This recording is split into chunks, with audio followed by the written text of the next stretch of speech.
ओम नमो भगवते वासुदेवाय नमः। जय श्री कृष्णा, राधे राधे।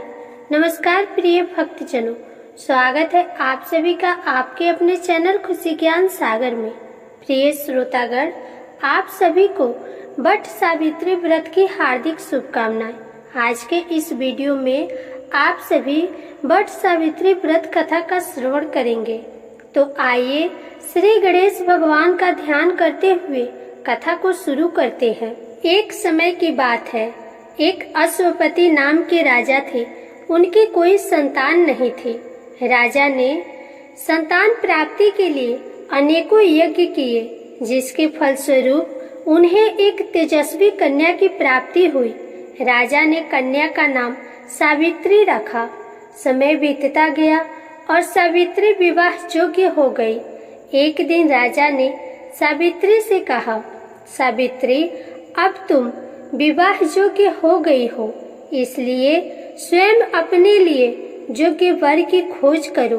पिता की बात मानकर सावित्री मंत्रियों के साथ यात्रा पर निकल गई।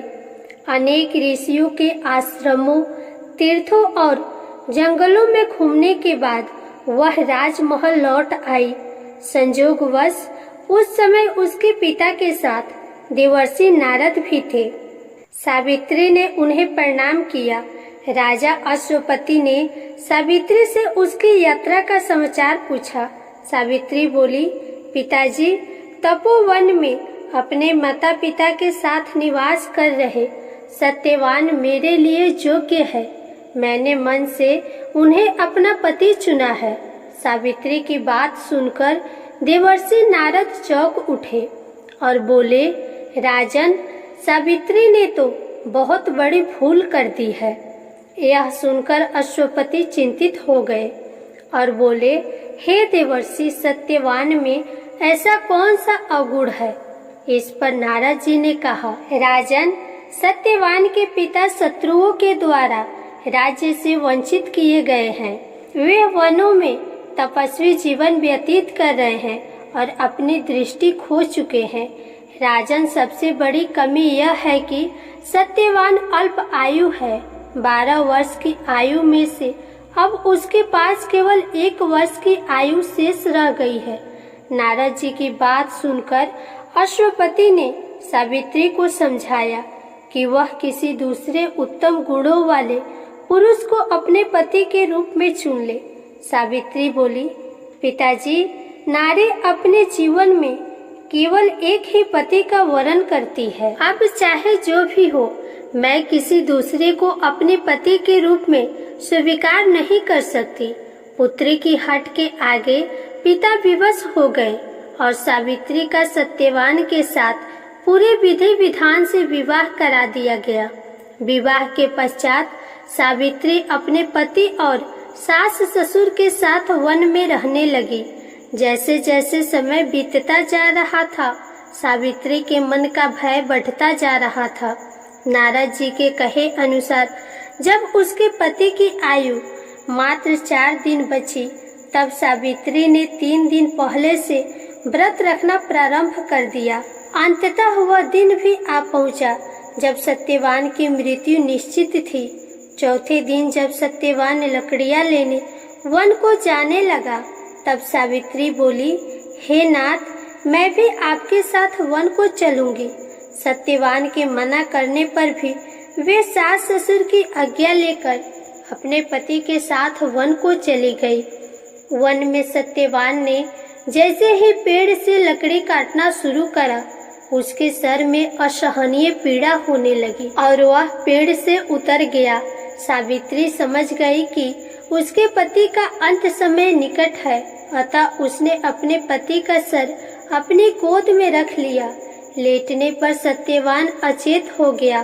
सावित्री चुपचाप आंसू बहाती ईश्वर से प्रार्थना करने लगी। तभी उसे लाल रंग पहने भयंकर आकृति वाला एक पुरुष दिखाई दिया। वह साक्षात यमराज थे। सावित्री बोली, महाराज, आप कौन है? यमराज ने उत्तर दिया, सावित्री, मैं यमराज हूँ और तुम्हारे पति के प्राण हरने आया हूँ।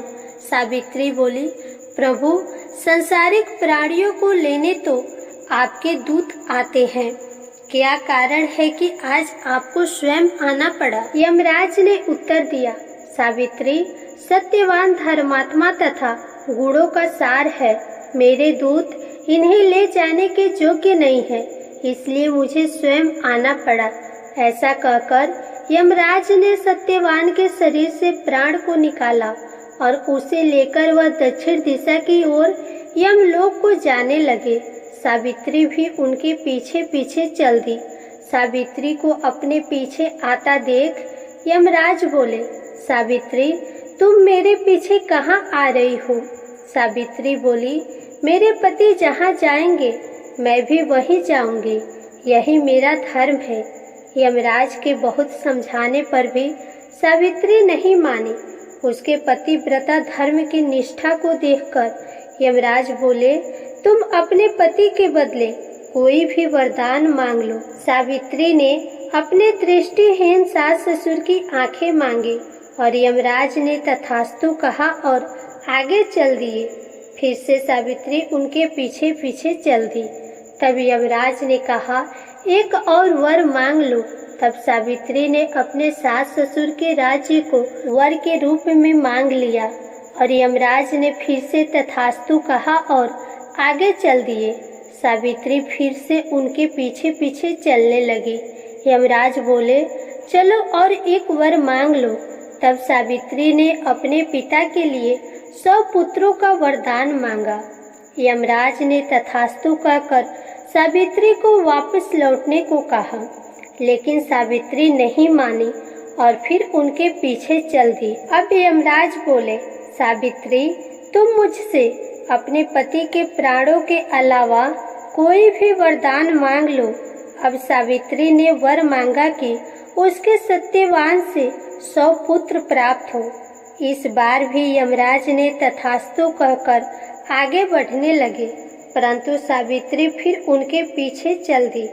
अब यमराज बोले, मैंने तुम्हें सभी मनवांचित वर दे दिए, अब तुम लौट जाओ। तब सावित्री बोली, महाराज, आपने मुझे सत्यवान से 100 यशस्वी पुत्रों का वरदान दिया है और सत्यवान के बिना पुत्र कैसे संभव होगा? ऐसा कहकर सावित्री ने यमराज को उलझन में डाल दिया। तब यमराज बोले, सावित्री, मैं तुम्हारी पतिव्रता धर्म से प्रसन्न होकर सत्यवान के प्राण को छोड़ रहा हूँ और साथ साथ तुम्हें आशीर्वाद देता हूँ कि तुम्हारी यह कहानी युगों युगों तक सुनाई जाएगी। यह कहकर यमराज ने सत्यवान के प्राण को छोड़ दिए और स्वयं यमलोक को लौट गए। तब सत्यवान और सावित्री अपनी कुटिया में पहुँचे। वहाँ उनके माता पिता की आंखों की दृष्टि भी लौट आई थी और उन्हें अपना खोया हुआ राज्य भी पुनः मिल गया था। प्रिय श्रोतागण, यह थी वट सावित्री व्रत की कथा। यह व्रत करने और कथा सुनने से विवाहित स्त्रियों का सुहाग बना रहता है। उनके जीवन के सभी दुख दूर होते हैं, जीवन में खुशहाली आती है। प्रिय श्रोतागण, अगर आपको यह कथा पसंद आई हो तो वीडियो को लाइक करें, शेयर करें और कमेंट में जय श्री हरि विष्णु जरूर लिखें। साथ ही चैनल को सब्सक्राइब भी अवश्य कर लें।